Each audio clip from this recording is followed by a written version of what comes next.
Несмотря на то, что это 25-этажный дом, здесь все равно везде решетки. Одно из главных отличий Чили от Аргентины, которое сразу падает в глаза, бросается, это отсутствие здесь биде. Здесь нет биде в общественных туалетах, ну в Аргентине тоже мало где в общественных, но здесь нет даже в частных домах, в туалетах нет биде. Еще сломалась раковина и, короче, жопу мыть надо как-то. И это здесь намного сложнее, именно поэтому это сразу падает в глаза или бросается, как там правильно. Лучше у меня руки пусть будут грязные, но жопа чистая. Вчера здесь было так пустынно и грязно, сейчас вроде как прибрались, не так много мусора. Вроде даже появился народ, какие-то вот палатки, соки можно купить. Вроде уже не так все, да? Не так все плохо, как было вчера, и грустно.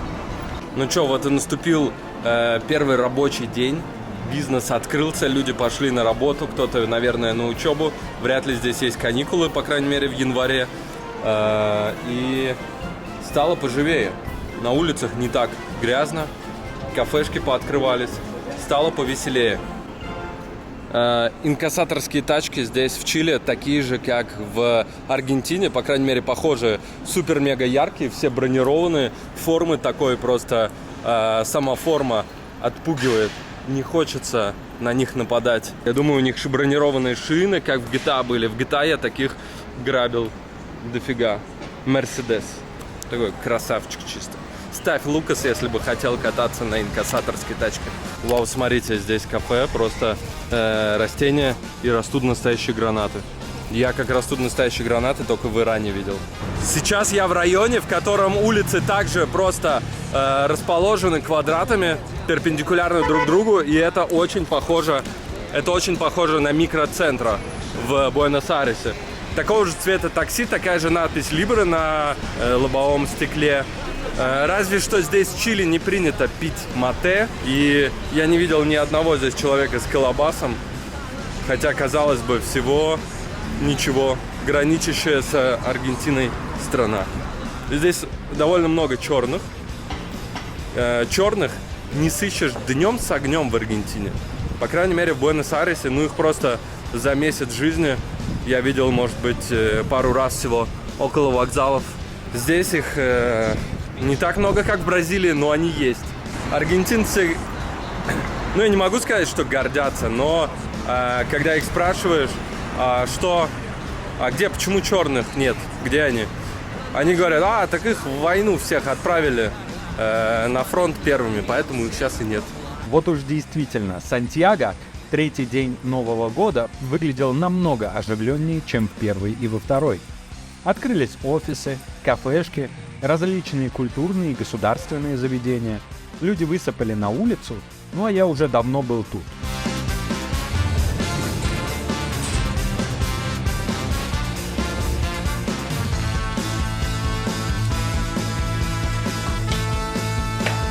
Одна из главных площадей Чили, точнее Сантьяго-де-Чили, площадь Конституции.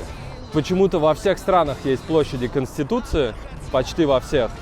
Наверное, потому что страны гордятся тем, что они когда-то приняли Конституцию. Вот это какие-то государственные дома здесь, учреждения точнее, охраняются такими вот военными, стоящими рядом. Все огорожено. Видимо, здесь были... Либо здесь все огораживали на новогодние праздники, либо здесь, наоборот, освободили доступ. Потому что все охраняется. Конечно же, комично выглядит вот эта елка здесь. Симпатичная елка, щелкунчики по бокам, но когда здесь жарит солнце, растет трава плюс 30 и ходят все в футболках, это, вот девушки, например, стоят, по-летнему абсолютно одеты, то это, ну это не совсем девушки, то вот такая елка выглядит комично, на мой взгляд. Хотя и красиво. А тем временем не так-то просто найти в Сантьяго, где позавтракать, поэтому именно этим я сейчас и занимаюсь. Здесь больше кофеин, чем в Аргентине. И вот сакура, по-моему, да? Это что, сакура? Похоже на сакуру. Хоть и не цветение сакуры сейчас, но что-то осталось еще. Здесь в Сантьяго я заметил очень популярен формат таких work-кафе. Называется Conversemos кафе. Вот Сантандер — это банк. И прямо внизу в его отделении устроена кофейня, где есть только кофе, там вода, какие-то напитки, а поесть нечего. И таких кафе уже несколько я увидел. А вот просто позавтракать, чтобы просто яичницу приготовили с чем-нибудь, надо искать и ходить.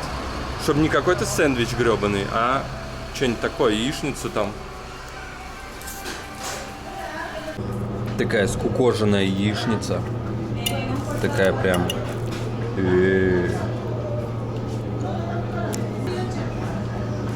В Чили во всех кафе автоматически включаются чаевые. Я не знаю, бывает ли больше 10%, но вот во всех кафе, где я ел до этого, включаются 10% чаевые автоматически.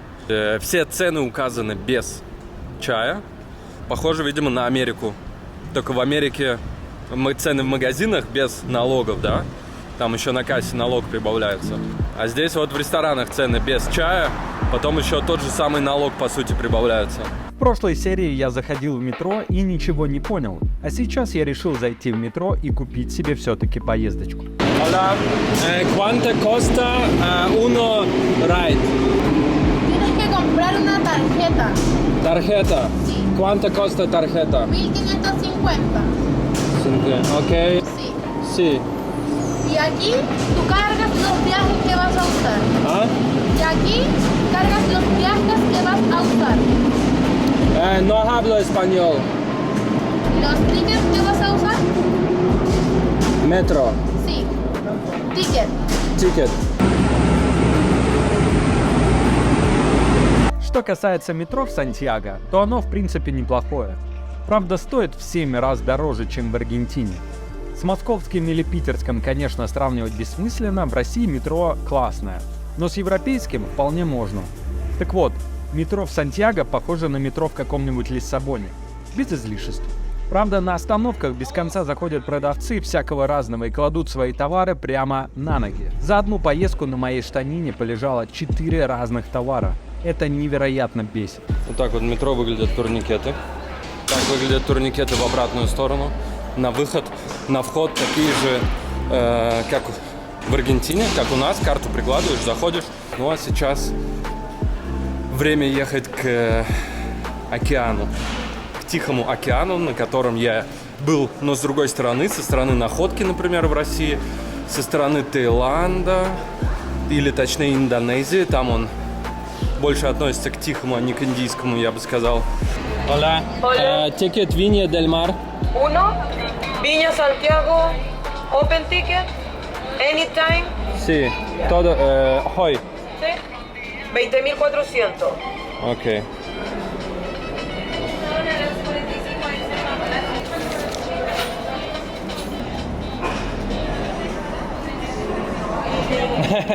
Sí, sí. Qué pequeña, qué buena. Платформ? Any platform, any. Aquí. Ahí, any. Gracias. Нет, ну забавно, конечно, как эта молодая женщина показала камеру, которыми пользовались 100 лет назад, с ручкой для кручения. И откуда это у нее? Короче, вот так вот выглядят билеты, куча макулатуры. Это билеты туда и обратно. Винья дель Мар, который на побережье океана. Ехать 2 часа примерно. Вот такие красивые, вроде как, автобусы такие. Hola. Esta? Siguiente bus. Next service. The next service. Acá. Del 1 al 9. Anywhere place. Туда автобус по четкому времени, с четким местом, а обратно билет открытый. Она так и сказала open time. То есть в любое время можно, я так понял, подойти на вокзал и уехать. Вопрос в том, будут ли места, будут ли свободные места и что произойдет, если у людей будут билеты на конкретное время, а у тебя открытый билет. Скорее всего, с открытым билетом ты в пролете. Но учитывая то, что автобусы ходят каждые 20-30 минут, я думаю, это не будет проблемой. Этот вокзал намного, конечно, круче, чище и как-то цивилизованнее, чем предыдущий. Предыдущий вокзал был просто трэш. Это было ночью. Здесь как-то и почище, и поуютнее, и зарядники вот даже есть с розетками. Вот вы выходите из метро, сразу вокзал. А, да, кстати, прикол. Когда я садился из Аргентины сюда, в Чили, ехал, у меня не спросили даже паспорт. Я просто пришел, говорю, у них был список распечатанных с именами, говорю, вот это мое имя. Он говорит, окей, проходи. Паспорт не спросили, несмотря на то, что это интернациональная поездка. То есть между странами, разные страны. Пейзажи за окном, конечно, невероятные. Горы и полупустыни — это очень красиво и здорово. Еду, наслаждаюсь, и как вдруг... Просто офигеть, какая пробка. Google говорит, что впереди куча аварий. Мы стоим, не двигаясь уже несколько минут, а двигаемся такими урывками небольшими уже где-то минут 20-30. Вот несколько метров проезжаем и встаем, проезжаем и встаем. Дорога должна была занять всего 1,5 часа. Сколько она займет, неизвестно. Но, судя по всему, мы должны были ехать по той трассе, а здесь что-то случилось, и мы едем по дублеру. Вон уже репортеры понаехали с камерами. Тачки улетели в кювет.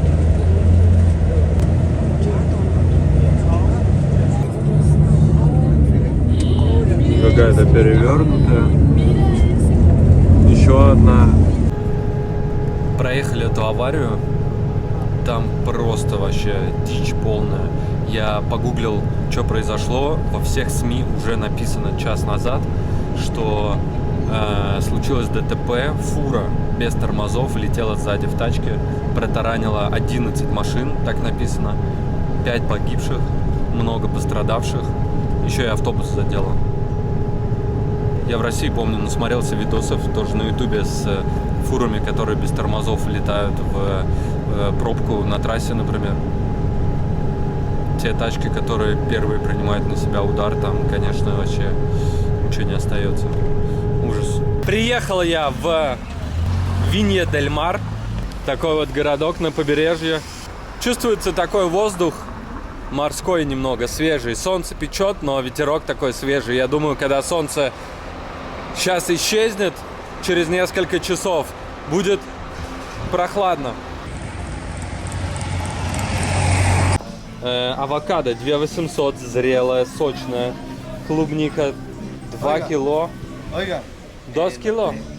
А, окей. Не хочешь, чтобы снимали его? Окей. Возможно, когда-то здесь под этим мостом текла река, полноводная была вода, вот эти берега омывались. Сейчас здесь стоит какой-то цирк, тачки, висят провода, сидят голуби непонятные. А может быть, здесь никогда и не было воды, здесь, может быть, всегда хотели построить этот цирк. И построили. Все-таки Чили славится своим стрит-артом. Можно найти прекрасные граффити даже здесь. Даже в городе в 100 километрах от Сантьяго.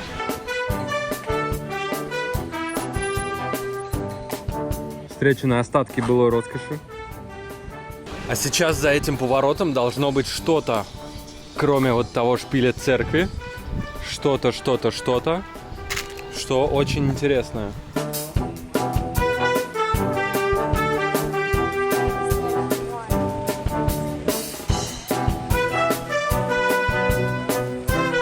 Их вот так вот обтесывали, лежа, потом поднимали, потом натягивали вот эти веревки, затем поднимали, и поэтому все было прекрасно.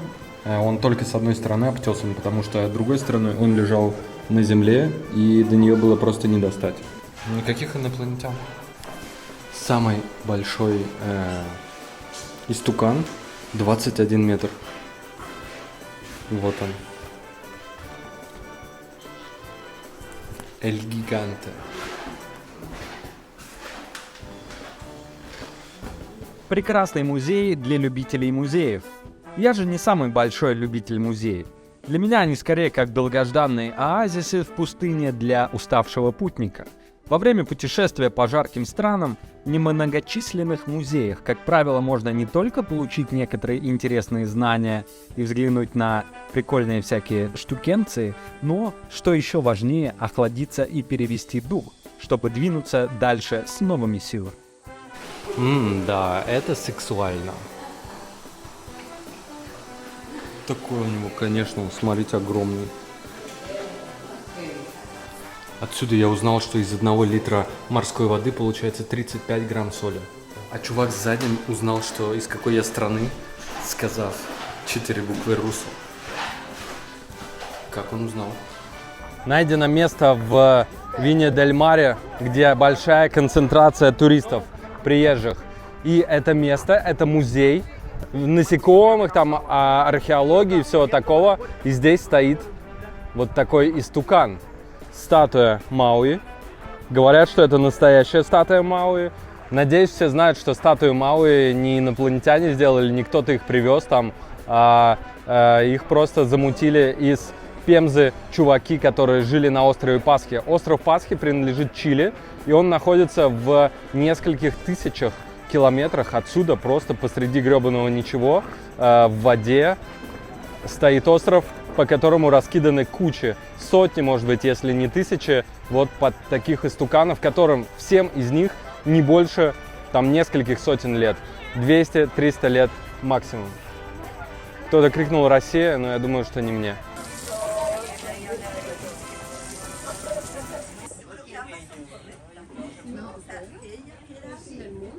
Впереди океан, Тихий океан, вот уже видны какие-то лайнеры, стоящие вдалеке.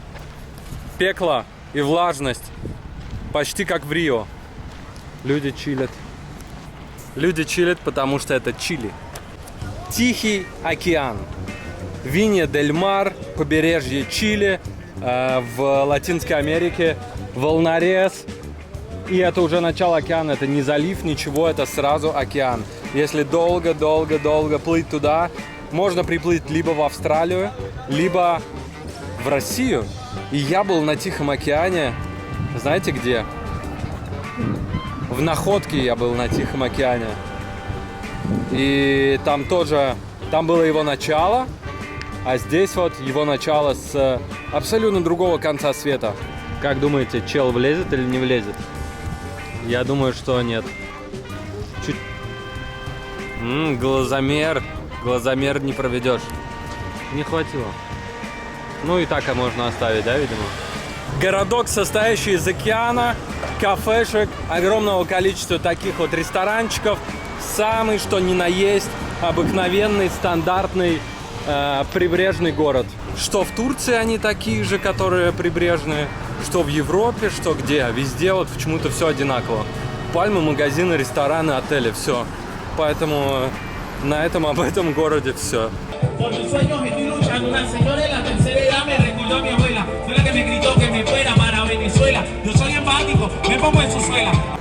Небольшой случился, вот это все столпотворение вокруг, потому что нет билетов в Сантьяго.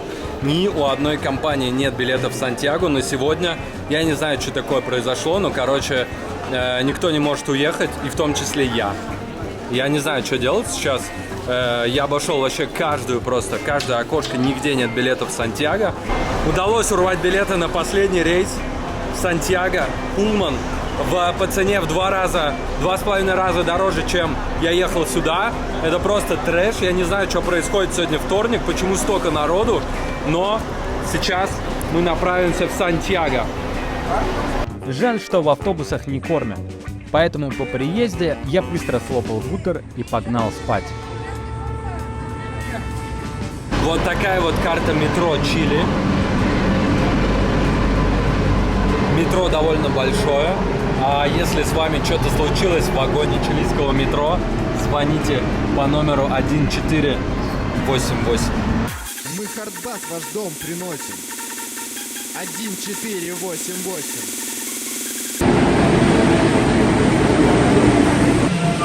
Метро в Чили на резиновых колесах.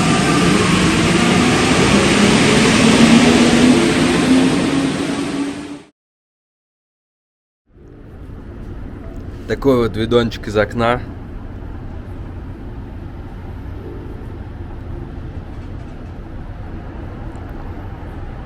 Приехал на завтрак, и здесь встречает меня что? Магазин бонгов. Смотрите, все на разный просто вкус. Вот даже слепили гашиш, видимо. Такой вот кальян в виде автомата Калашникова. Ну что, собрались с мужиками, короче, в кругу близких друзей. С Новым годом вас, пацаны. Ништяк. Я помню, сколько ходил по музеям в России, например. И когда я видел какие-то скульптуры, мне вообще не очень нравится смотреть на скульптуры. Я не понимаю прикола. Ну да, красивенько, но в чем прикол? Я, короче, хожу и смотрю на пальцы рук и пальцы ног. Я считаю, особенно пальцы ног, считаю, не ошибся ли скульптор, например, забив на количество пальцев. Например, он подумал, что, ну, кто будет считать там пальцы. А я, короче, хожу и считаю вот в таких потаенных местах, а там точно 5. Да, здесь 5.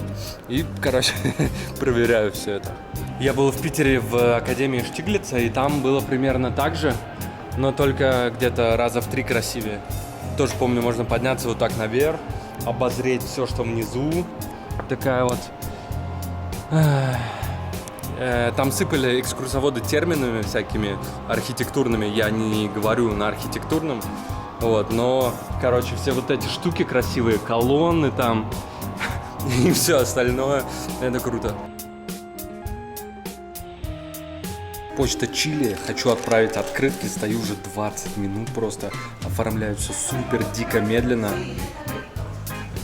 40 минут заняла у меня покупка просто нескольких марок на почте. Почтовое отделение на кучу окон, в котором, как обычно, открыты всего несколько. Однако в России, вот в Почте России, сколько раз я отправлял открытки? Ну, 100 раз точно. Отовсюду, из разных городов и уголков России. Ни разу я не стоял 40 минут просто для того, чтобы купить гребаные марки. Ни разу. Господи, береги Почту России. То, во что она превратилась в последние годы, намного-намного лучше, чем то, чем она была до этого. Вот я заметил, что таксисты во всех странах одинаковые. Что в Таиланде, что здесь, что в России, в Сочи, в жарких регионах. Просто жара, солнце палит, никто не врубает кондей. Просто едут, типа... Почему? Потому что они экономят пол-литра на 100 километров. Ну чё, Буэнос-Айрес, 18:20, родная Аргентина, домой. Ну, аэропортик в Чили кайфовый, но в целом впечатления неоднозначные.